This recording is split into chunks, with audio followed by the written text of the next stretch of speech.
פרופסור אברהם עוז, אבי עוז, הוא פרופסור אמריטוס באוניברסיטת חיפה, בעל תארים מאוניברסיטת תל אביב ואוניברסיטת בריסטול.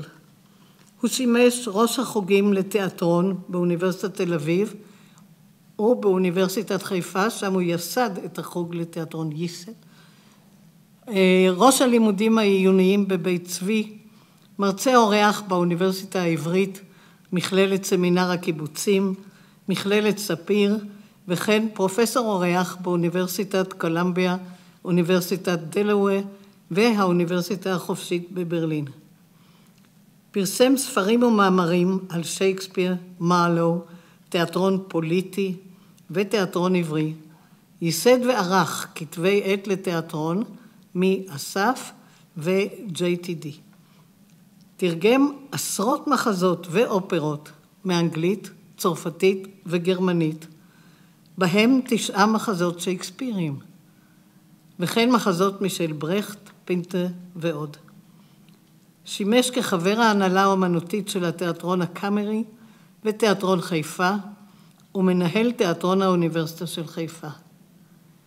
עוז ביים מחזות משל שייקספיר, פינטה ועוד, ולאחרונה ביים את מחזהו שלו, אבי, המחזה שאתה כתבת, בשם הר תפארת, פנטזיה היסטורית על העלייה הראשונה וראשית הציונות.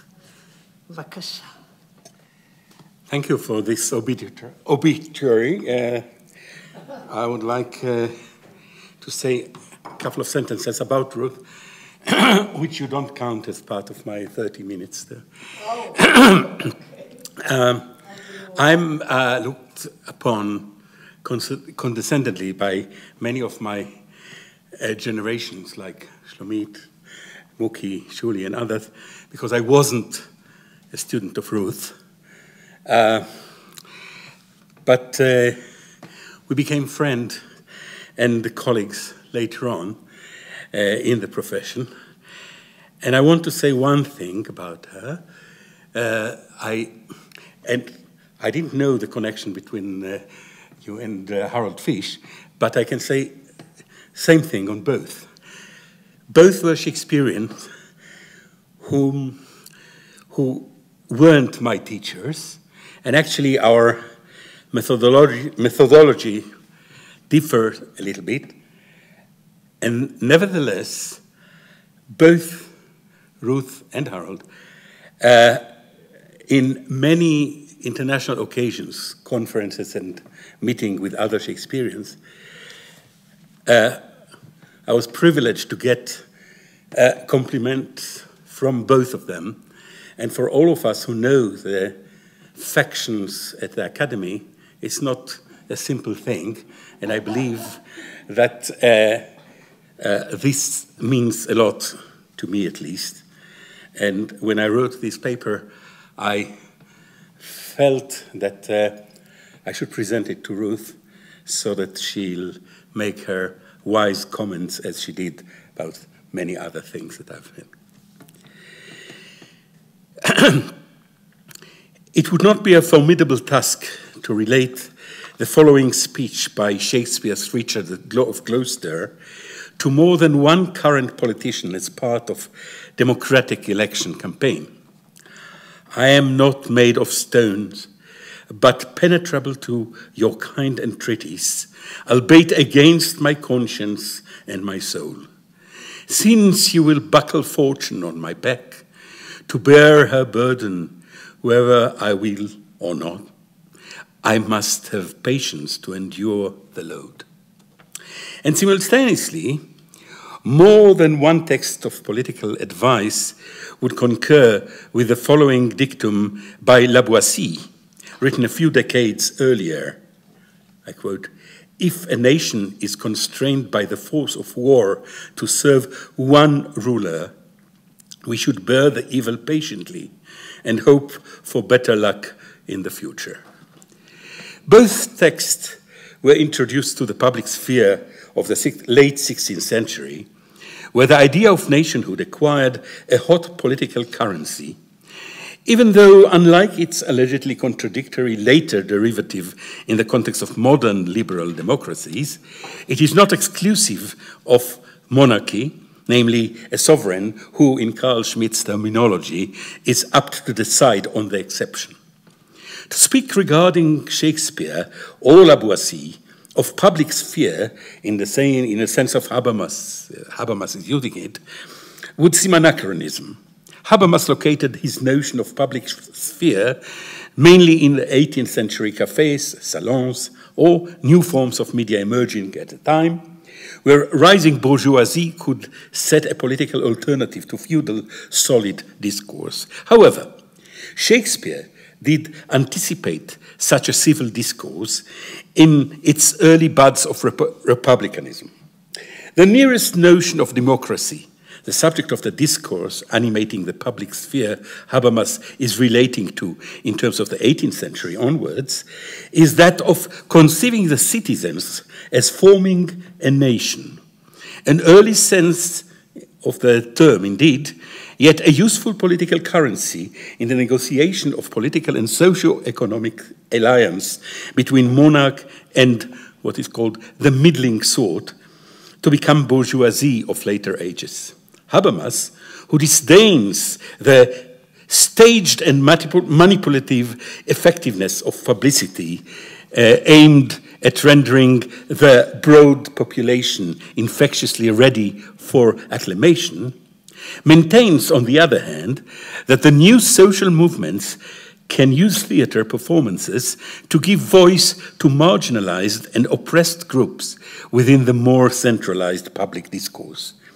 In the major example I am going to explore here today, two Shakespearean masters of theatricality prove to be skilled in both sides of this dichotomy, manipulating their audience into a redundant yet enriching ceremony of fake democracy.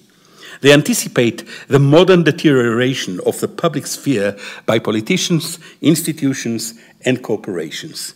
Yet by their very choice to mount that ceremony, barely inevitable for the appointment of Richard as king, which is already secured, Shakespeare indicates the growing need of the political or socio-economic elite to mobilize the multitude to back their moves and foster what is to become the public sphere as a necessary component of the modern social contract. Thus, this both redundant and crucial ceremony represents a double-edged political prophecy. Every man is born as many men and dies as a single one, says Martin Heidegger.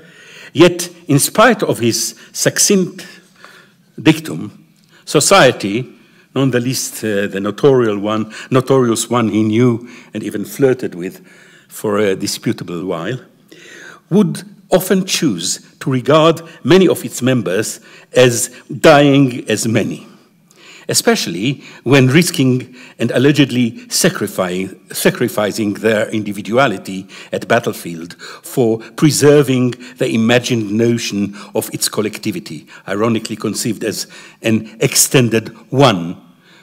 This paradox informs the concept of nationhood since its very emergence.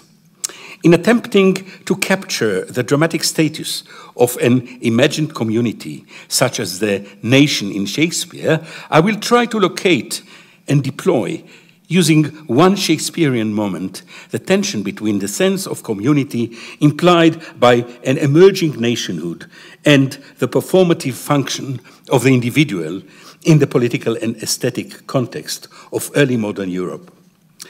It is through this performative function that the transformation of one into many and the many into one does not only materialize, but is identified, realized, and acknowledged. Theatrical action, irrespective of its ultimate denouement, starts by problematizing a given structure of social or political relations, to dramatize it through conflict, and then either resolve it or leave it open-ended.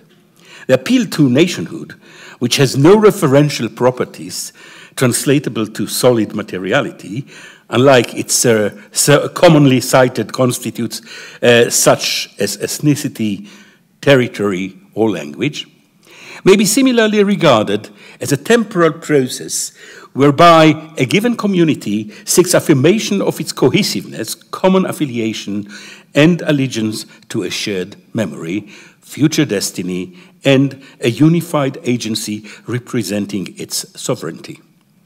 Without committing themselves to any explicitly articulated concept of nationhood, both actors in the scene under discussion induce their hearers, enunciated as the national community, to practice histrionics as a precondition for their interpolated identity as a nation, at one and the same time by imposing on them a compliance with an alleged gesture of assent they have never performed, and by advising them to dissimulate compliance. Richard, with the help of Buckingham, attempts to efface the distance between political performance and theatricality when equivocally addressing the citizens of London as the epitomes of an allegedly stable national community.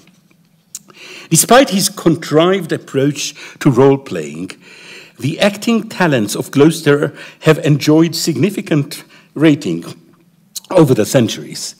During his ascent to power, as accounted by Shakespeare, he successfully practices his formidable histrionics on Clarence, Lady Anne, Edward, Elizabeth, and the entire court surrounding him.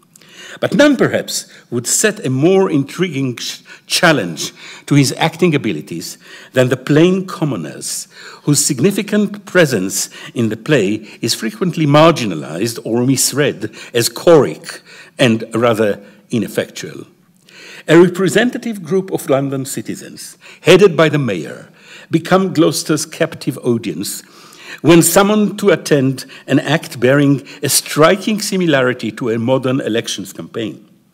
When Richard and Buckingham rehearse their intended performance before the multitude, they may be accused, after their own account of their dramatic technique, of tearing a passion to tatters. Yet, despite their proposed piece of overacting, remindful of the Grand Guignol style of medieval drama Herodian tyrants, once judged by the outcome of their act, rather than by the fine subtleties of the art of the player, their achievement as political performers may set a significant challenge to Hamlet as a judicial and refined drama coach. Come, cousin, canst thou quake and change thy colour, murder thy breath in middle of the word, and then again begin and stop again as if thou were distraught and mad with terror? Once used for dissimulation, theatricality may be regarded as the ultimate celebration of performativity. If the latter is construed, as Judith Butler phrases it, as that power to produce effects through reiteration, then Richard, who commits himself to an histrionic vocation from his very first soliloquy, and I'm grateful to Sandy that he reminded us of that, it incessantly probes its constraint by transforming theatricality into the constitutive element of any realm of discourse to which he applies his histrionic Midas touch, from love, friendship, and loyalty to his chief object of concern, namely politics. In every one of these discursive planes, he addresses well-rehearsed traditional notions and prejudices, habitual with his audience, maneuvering the latter to fit his designs. Stripping theatricality of its inevitable transparency, Gloucester turns the world of politics into a stage on which the sole objective is the almost purely aesthetic gratification of the performer. Buckingham, be he disciple, apprentice, or fellow actor, professes nothing less in terms of political mobilization through the power of performative discourse. Tut, I can counterfeit the deep tragedian, speak and look back and pry on every side, tremble and start at wagging of a straw. Intending deep suspicion, ghastly looks are at my service, like enforced smiles, and both are ready in their offices at any time to grace my stratagems. The Elizabethan called this practice Machiavellian. None better than Gloucester himself is qualified to summarize the basic tenet of Elizabethan Machiavellianism in a single verse. Priests pray for enemies, but princes kill. However, to judge by Machiavelli, the political thinker, this art of politics or government, a quasi-aesthetic manipulation of affect, devoid of any commitment to ethical considerations, and designed exclusively to gain a power position, may amount to a major part of the normative exchange between prince and nation. Like a theatrical performance proper, it is not a contingent occurrence. Its deliberate planning is constitutive.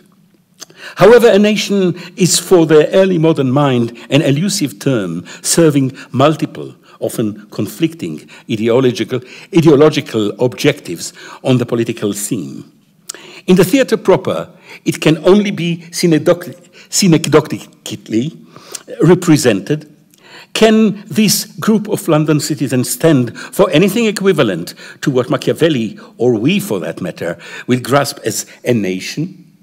And in what way does their role contribute to that sense of ambiguity pervading the ritual negotiation between the candidate for sovereignty and his would-be subjects, in which both attributes of subjection are simultaneously deployed?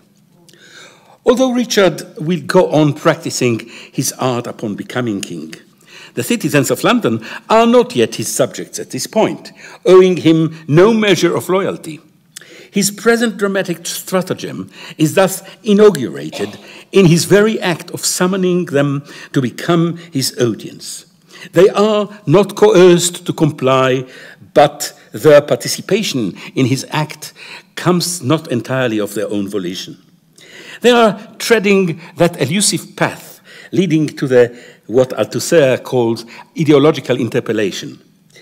If his deception is not to be exposed, as it is, at least in the case of the scrivener, who would not imagine anyone so gross that cannot see this palpable device, Richard's theatrical act must involve assigning the citizens an expressible identity, which will not be confined to their small-scale ordered civic functions, but elevate them to the status of subjects of an absolutist monarchy. In the absence of any involvement of the member of a national community in the practice of government, this status amounts to a symbolic identity implicated in performative rituals. Unlike the exertion of power deployed by feudal hierarchy, this new status assigned to the community of subjects cannot be administered exclusively by the direct power of the monarch. It is the budding of a complex process whereby absolutist sovereignty simultaneously negotiates the attendance of the citizens at rituals, initiating them into an imagined status of power, and at the same time administers the being kept under the surveillance of his hegemonic gaze. That gaze upon the citizens is double-edged. On the one hand, inscribing them as the monarch's subjects, which in turn constitutes his own identity as sovereign, and at the same time gaining access to their minds as object of panopticon in an age informed by a complex and ubiquitous culture of surveillance. Rather than needing their active support, Richard aims at containing a new dangerous subjectivity affecting the multitude. Acknowledging their nationhood is the kind of alliance which may uphold, in Carl Schmitt's terms, and the exception his claim for sovereignty makes to the rule. Ascribing his own decision to them is primarily a performative ruse, but it also resonates in their own desire to form a national community, which begs, in turn, recognition by the authority. Articulating their situation in terms of political theology, their inclusion in the rule by giving them the silent, expressive voice may be regarded as an inevitable move by sovereignty, reciprocally asserting the political identity of both sovereign and community. In order to achieve objective existence, Linda Charnest notes, revisionist politics requires a corroboration that only public enunciations make possible. This corroboration may be attained by giving them voice, and indeed Richard is threatened when the citizens are reported mute. What? Tongueless blocks? Were they? Would they not speak?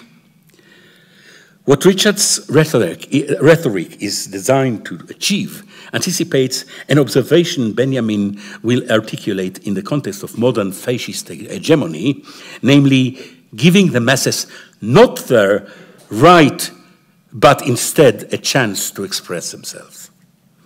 Richard professed willing to bear fortune's burden deliberately, alludes to a central tenet in the new ethos endorsed and promoted by the emerging civil society, namely rendering service to the community as a major virtue and privilege of its individual members.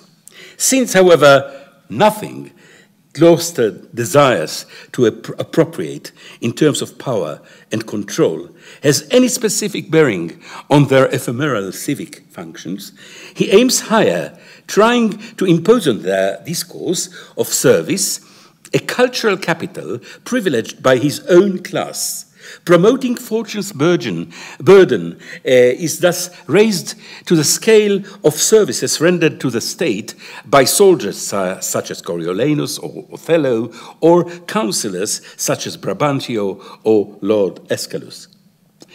The culmination of these services to the nation summarizes the virtues of the good governor, the absolutist monarch. For this to have a proper resonance, Richard craftily offers to inscribe into the Assembly of London citizens a part which will go along with his elevated pageant of devoted servitude. He thus provides them with an alleged identity, the authenticity of which he covertly abhors, yet pretends to endorse at this point as part of his dissembling technique. This identity is their cohesion as an imagined community, investing in an ethical agenda and political platform on a national scale. It is not fortuitous that the citizens of London become a viable metonymy to the political agency alleged conferring the crown on the national ruler. The advent of early capitalist urbanism, which turns them from feudal subject into citizens enjoying a measure of freedom, abandons the traditional communality of face-to-face society investing the village or manorial household. It is a new form of public sphere, affecting new modes of communication and allegiance, relating their local citizenry to the emerging apparatus of the state. Less tangible than their civic existence and based on more elusive modes of inclusion, such as myth of origin and collective history, these new modes constitute the citizens as an organic agency or a body maintaining dialectical existence, allegorical and material at once. Its validity is paradoxical, since, in the words of Zizek, it is only viable insofar as it is believed by those who believe in it. It resists essentialism, since there is no proof that nationhood is nature-given, and it enjoys materiality, since its ontology is considered by both multitude and sovereignty. From now on, its purely metaphorical existence gives way to enhanced measure of materiality. Unbound to a growing extent by the old feudal hierarchies, it gives rise to a new subjectivity enjoyed by a wide range of individuals from the lesser nobility and gentry, the commoners of the middling sort, the burghers, developing that new secular ethos of service to the community, which makes up for the loosening grip of medieval fealty and religious bonding. And in the margins, allowing into ranks even the early prefiguration of the modern flaneurs, the observant, contemplative city walkers, such as metaphorically embodied in a chronicler like William Harrison, or satirists like Thomas Nash, who put to paper their impression of Elizabethan England, or extending to subversive fictional night walkers, exploring the darker spots of the newly growing organism of the state, such as Sir John Falstaff, who exploits its weaknesses, or young Prince Hal, who steps down from his aristocratic pedestal to experience its entelechy. What binds this variety of social classes and myriad of individuals together is their consonant response to a growing sense of instability and perilous dissolution of the communal being in the face of the new social formation established by the demands of changing modes of production, early capitalism, declined grip of institutional religion, and developing apparatus of the nation state. It is a kind of response that may lead to responsibility in matters of government, state, and even the world. Richard reflects the effect of growing individualism on sovereignty under the new conditions, whose most significant challenge is to deal with the oxymoronic demands of selfish citizenry and a community of subjects. This is the aim of his orchestrated ritual of communion, which involves his demand for a responsive audience to go along with the premises he points to them. Any attempt on behalf of his addressees to shun or falter a response results either in open violence, as in the contrived and exemplary case of Hastings, or a threat, as in the case of the mayor, or a complaint, as in the case of a cold reception given by the citizens of London to Buckingham, his performative. His need for response is driven by his urge for communion and the need for inclusion. But unlike the communal power that motivates the assembly of citizens, he strives to orchestrate a ritual corroborating his desire for absolute individual power. Both parties, thus, equally contribute to the ritual of empowerment. As Jan Kott well observes, the very silence of the citizens, broken by one word, amen, forms a resounding response. It is significant that even that amen is assigned in the quarto edition of the play to the mayor alone.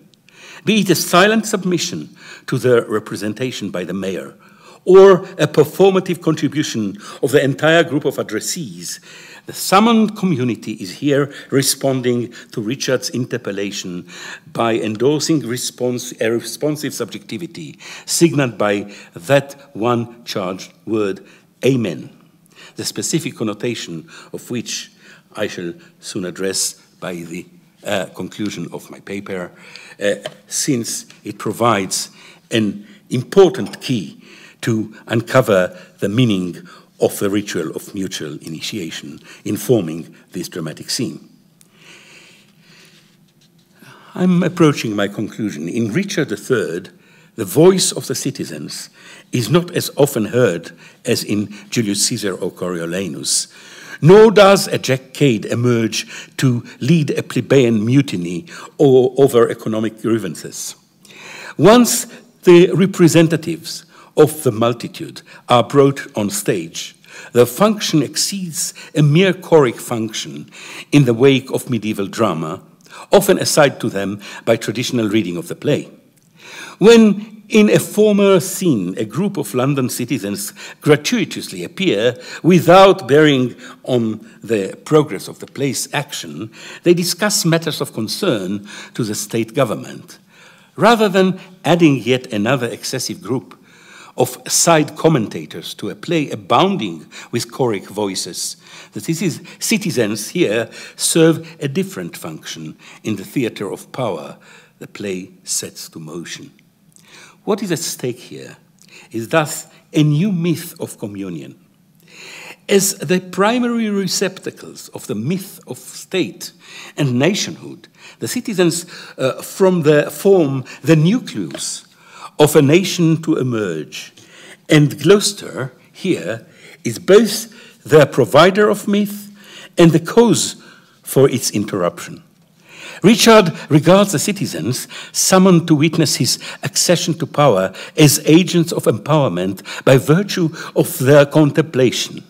He addresses them rather gratuitously to avoid the censures of the carping world. Richard would induce the citizens to believe they are members of that elusive body or thing, in Zizek's phrasing, which is accessible only to us, something they, the others, cannot grasp. Nonetheless, it is something constantly menaced by them. Them, in this discourse, presented by Richard to the mayor of London, are the Turks or infidels comprising both religious and national otherness.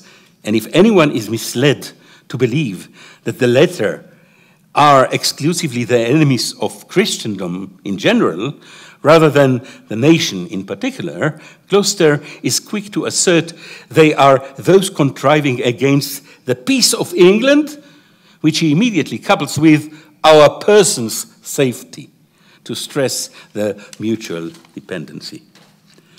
Are the engendered members... I'm supposed to stop you. It's 2 minutes. Okay, I'm giving you the... It says, Okay. Okay. Are the engendered members of that newly deployed national community successfully mobilized to their proclaimed identity? Shakespeare's treatment of the situation leaves it prone to ambiguous interpretation. To judge by Shakespeare's sober account of what follows, the citizens of London, unlike their gullible Roman counterparts, are not an easy audience to impress. They cast so much doubt and disenchantment on their response to Richard's act that even once their long-desired amen is finally elicited of them, there is no telling whether they are not just as deliberately assuming their own self-conscious dramatic role in the normative political pageant performed against the backdrop of Tower and Court. Moving to the last paragraph. How does this translate into the dramatic moment enacted by Gloucester and the citizens of London? The citizens of London need to believe in something that will unite them, which will inscribe in them a collective identity through shared myth and ritual. Since so far their incipient identity has not yet fully transcended into subjectivity, to the extent of exercising sovereignty of and by themselves. They need a sovereign to embody their sovereignty. Although traces of republicanism may be commonly detected in the dramatic discourse of Shakespeare and his fellow dramatists, the citizens will be led at present, if reluctantly, by anyone exerting enough eloquence and resolution. The cry of Amen is initiating them into the pageant of nationhood, first performed, then socially believed. They extend their common response from that of a group of feudal subjects into that of civic community, ready to assume the initial tokens of nationhood. Even though they are not yet ready to appropriate sovereignty themselves, as they would exactly a half century after Richard III was written, enter the nation onto the world's political stage in more than one sense. Thank you.